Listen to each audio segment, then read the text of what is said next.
اگر ہم یہ قرآن کسی پہاڑ پر نازل کرتے تو تم اس کو دیکھتے کہ اللہ کے خوف سے دبا اور پھٹا جاتا ہے. اور یہ مثالیں ہم لوگوں کے لیے بیان کرتے ہیں تاکہ وہ غور کریں. وہی اللہ ہے جس کے سوا کوئی معبود نہیں، پوشیدہ اور ظاہر کا جاننے والا، وہ بڑا مہربان ہے، نہایت رحم والا ہے.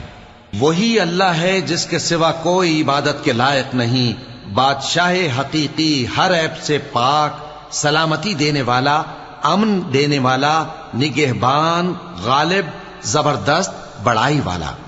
اللہ مشرکوں کے شرک سے پاک ہے. وہی اللہ تمام مخلوقات کا خالق، ایجاد و اختراع کرنے والا، صورتیں بنانے والا.